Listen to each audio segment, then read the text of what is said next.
Agora são 8 horas e 44 minutos. Nós vamos seguir falando sobre essa situação do desmatamento no Cerrado, que foi indicado pelo IPAM, uma redução de 48% aí relacionado ao ano anterior, né? Em 11 meses tivemos uma queda bem significativa. Quem vai conversar comigo para a gente entender melhor esses dados é a diretora de ciências do IPAM, a Anne Alencar. Anne, seja bem-vinda, boa noite para você, é uma satisfação recebê-la aqui no canal AgroMais. Boa noite, Thiago. Um prazer estar aqui com vocês. Anne, nós vimos aí alguns dados que foram elencados agora antes de você chegar para conversar com a gente, mostrando, né, como foi feita a dinâmica aí dessa pesquisa. Um dado que chama a atenção quando se fala de propriedades privadas, né, que tem um número muito alto. Só porque também, mais cedo nós conversamos com outros analistas também falando sobre isso, e o estudo ele não apresenta de fato se são áreas, se são desmatamento legal, se é legal. Como é que a gente então consegue entender todo esse critério dessa redução desses 48%? Esse é um ponto muito bom e muito relevante para quando a gente discute desmatamento no Cerrado, né? Grande parte da área do Cerrado é ocupada por imóveis rurais, então é muito lógico, né, que a grande parte do desmatamento também aconteça dentro desses territórios, dentro desses imóveis rurais. Então, isso não é uma surpresa. E você toca no ponto bem importante dessa discussão, que é se esse desmatamento é legal ou não, né? O Cerrado, ele é um bioma que, vamos dizer assim, que ele tem um nível de proteção menor do que, por exemplo, a Amazônia, né, do ponto de vista legal. Então, o Código Florestal permite que grande parte dessas propriedades seja desmatado legalmente, desde que tenha sido pedido licença, etc.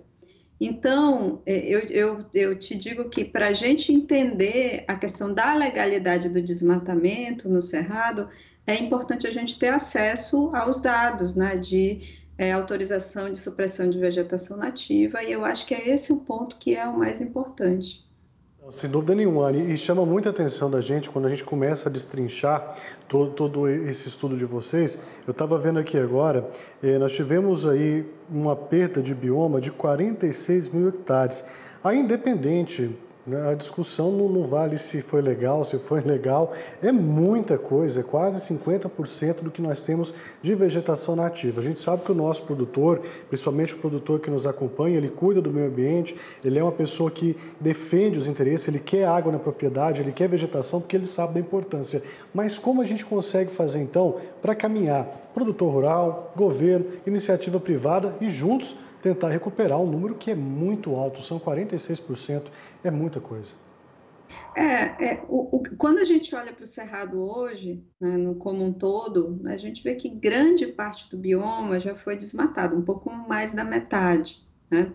E então tem muita área que pode ser recuperada do bioma, né? Ao invés de abrir novas áreas, né, a gente tem que pensar na incorporação dessas áreas que hoje estão degradadas e já foram desmatadas. Mas é claro que isso não vai ser o caso para todos os produtores do bioma, né?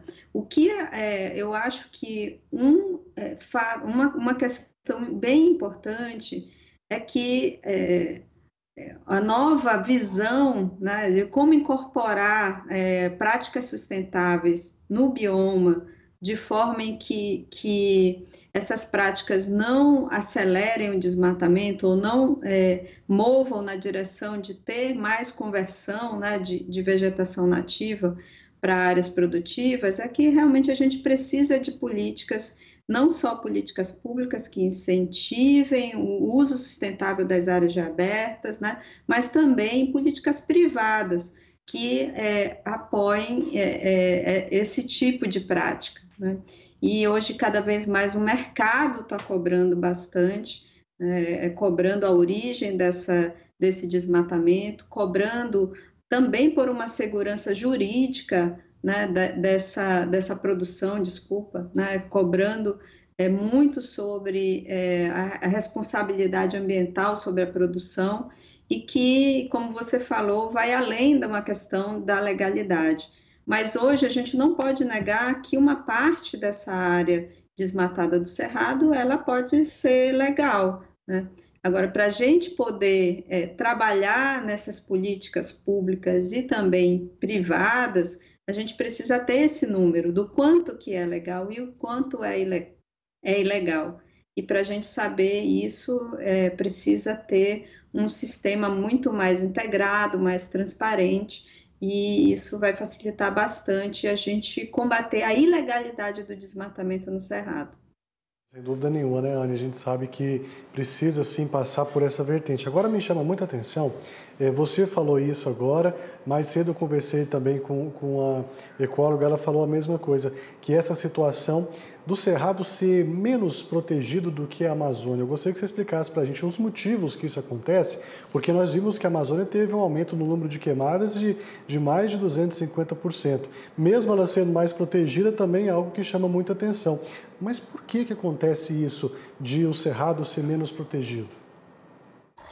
Do ponto de vista legal, grande parte do Cerrado é ocupado por imóveis rurais, né? Os imóveis rurais, eles são regidos pela lei do Código Florestal, né? E o Código Florestal, para o Cerrado, ele fala que os produtores têm que conservar até 20% de suas propriedades, se essas propriedades estão no Cerrado, mas fora da Amazônia Legal, e até 35% da propriedade que estão dentro do Cerrado e dentro da Amazônia Legal.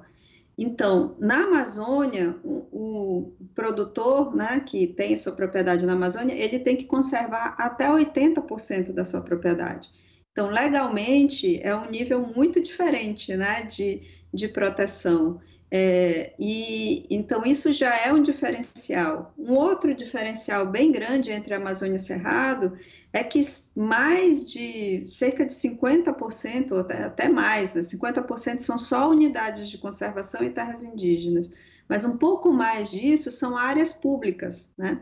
Então, aí a gente vê que o nível de proteção da Amazônia ele é bem maior do que do Cerrado.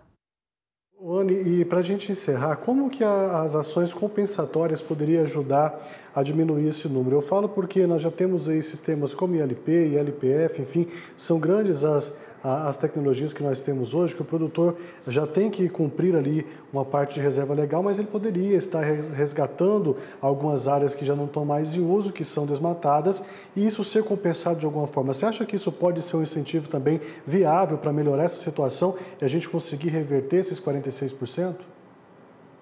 Com certeza, né? O ILPF, outras estratégias produtivas que visam vamos dizer, o uso diverso de uma área, o uso mais eficiente, aumente a produção, são estratégias muito importantes para serem apoiadas no Cerrado e praticadas cada vez mais pelos produtores rurais do Cerrado.